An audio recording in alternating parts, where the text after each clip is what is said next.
주기도문 다들 한 번쯤은 들어보셨거나 외워보셨을 텐데요. 그런데 아주 익숙한 이 기도문 안에 당시 사람들에게는 그야말로 엄청난 충격을 안겨준 아주 급진적인 사상이 하나 숨어 있었다는 사실 혹시 알고 계셨나요? 자, 오늘 그 이야기 속으로 한번 들어가 보겠습니다. 바로 이 구절입니다. 주기도문의 다른 내용들은 사실 구약에서도 찾아볼 수 있는 꽤 익숙한 개념들이었어요.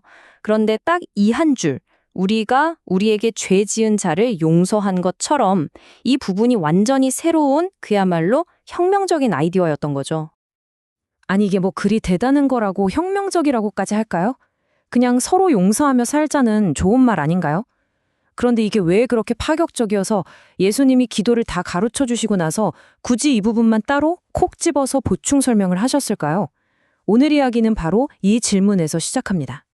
자, 그럼 그 충격적이라는 한 구절, 그 미스터리를 한번 파헤쳐 보죠. 도대체 왜 예수님은 다른 건 그냥 두시고 사람 사이의 용서에 대해서만 추가 설명을 하셨을까? 그 배경을 먼저 좀 알아봐야 해요.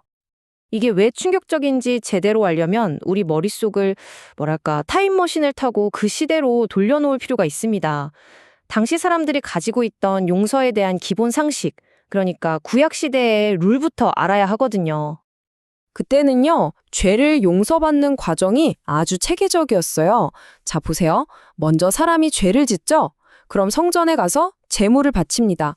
그러면 제사장이 키페르라고 불리는 속죄 의식을 진행하고 마지막으로 하나님이 용서를 해주시는 이런 4단계 프로세스였죠.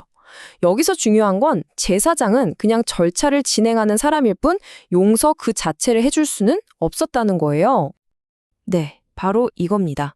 죄를 용서하는 권한은요, 오직 하나님 단 한 분께만 있었어요. 그 어떤 인간도 다른 인간에게 네 죄가 용서됐다라고 말할 수 없었습니다. 이건 그냥 규칙이 아니라 거의 세상의 법칙 같은 거였어요. 그런데 이 절대적인 법칙이 예수님의 한마디로 완전히 깨져버리는 사건이 일어납니다. 마태복음 9장에 나오는 유명한 장면이죠. 예수님이 한 중풍병자에게 말씀하세요. 아이야, 안심해라. 내 죄가 용서받았다. 와, 이 말을 들은 사람들, 특히 율법학자들의 표정이 어땠을까요? 속으로 바로 뭐라고? 저 사람이 지금 신성을 모독하고 있잖아? 라고 생각했을 거예요. 왜냐? 방금 말씀드렸듯이 그건 오직 하나님만이 하실 수 있는 말이었으니까요. 자, 여기서 아주 중요한 언어적 포인트가 나옵니다. 예수님이 자신을 가리켜 인자라고 부르시는데 이 베나담이라는 히브리어 단어가 아주 재미있어요. 글자 그대로는 아담의 아들이라는 뜻인데 이게 특정한 메시아 한 명을 가리키기도 하지만 동시에 그냥 사람들, 인류 전체를 의미하는 단어이기도 했거든요. 그리고 바로 이 지점에서 성경이 정말 놀라운 기록을 남깁니다. 한번 보세요. 사람들은 보통 와, 저 예수라는 특별한 한 사람에게 엄청난 권능이 주어졌구나 라고 생각했을 법 하잖아요. 그런데 성경은 뭐라고 하냐면 군중이 이런 권능을 사람들에게 주신 것을 보고 하나님께 영광을 돌렸다고 해요. 한 사람이 아니라 사람들에게요. 이건 죄를 용서하는 권한이 이제 인류에게 위임되었다는 그야말로 엄청난 선언이었던 거죠. 자, 이렇게 사람들에게 엄청난 권한이 주어졌어요. 그럼 뭐가 따라올까요? 당연히 그에 걸맞은 엄청난 책임이 따르겠죠. 예수님은 이 새로운 책임이 뭔지 한 비유를 통해서 아주 분명하게 설명해 주십니다. 베드로의 이 질문을 보세요. 주님, 형제가 죄를 지으면 몇 번이나 용서해야 합니까? 7번이면 충분할까요? 이게 그냥 횟수를 깎으려는 게 아니에요. 베드로 입장에서는 정말 혼란스러웠을 거예요. 사람이 사람을 용서하라고요? 그게 대체 어디까지 가능한 이야기입니까? 하는 진심에서 우러나온 질문이었던 거죠. 그래서 예수님이 용서받지 못한 종 비유를 드십니다. 어떤 종이 왕에게 1만 달란트를 빚졌어요. 1만 달란트. 이게 감이 잘 안 오시죠? 그냥 어마어마한 돈이에요. 당시 노동자가 16만 년을 한 푼도 안 쓰고 모아야 갚을 수 있는 말 그대로 천문학적인 액수입니다. 이건 우리가 하나님께 받은 용서가 바로 이 정도 스케일이라는 걸 보여주는 거예요. 그런데 이 16만 년치 빚을 탕감받은 종이 길을 가다가 자기한테 빚진 동료를 만납니다. 빚이 얼마였냐고요? 100데나리온. 이건 석 달치 월급 정도예요. 갚을 수 있는 돈이죠. 근데 이 종이 어떻게 하죠? 그 빚을 갚으라고 동료의 멱살을 잡고 감옥에 넣어버려요. 16만 년과 석 달. 이 말도 안 되는 차이가 느껴지시나요? 결국 왕이 그 사실을 알고 이렇게 말하죠.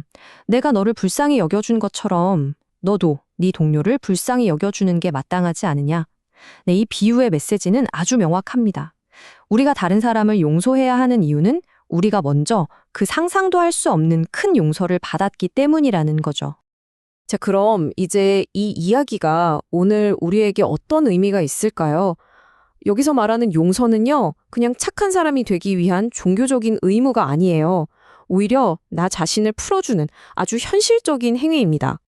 넬슨 만델라가 이런 말을 남겼죠. 자유를 향해 걸어 나오면서 깨달았다. 만약 내가 이 쓰라림과 증오를 여기에 두고 가지 않는다면 나는 여전히 감옥 안에 있는 것이다. 용서하지 못하는 마음이 결국 자기 자신을 가두는 또 다른 감옥이 된다는 걸 정확히 꿰뚫어 본 거죠. 그러니까 오해하면 안 돼요. 용서는 불의를 그냥 눈 감아주거나 없던 일로 하자는 게 절대 아닙니다. 그건 그거대로 잘못된 거죠. 용서는 그 불의를 심판하실 분은 하나님이라는 걸 믿고 그분께 맡기는 거예요. 그리고 나는 나를 올가매고 있던 그 쓰라린 감정의 사슬에서 스스로를 풀어주는 행위인 거죠. 예수님이 이런 말씀도 하셨어요. 너희가 땅에서 무엇이든지 매면 하늘에서도 매일 것이고 땅에서 무엇이든지 풀면 하늘에서도 풀릴 것이다. 이게 바로 우리 손에 쥐어진 열쇠입니다.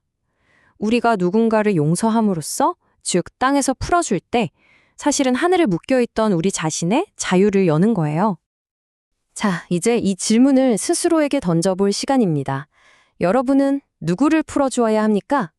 어쩌면 그 사람을 용서함으로써 진짜 자유로워져야 할 사람은 상대방이 아니라 바로 나 자신일지도 모릅니다.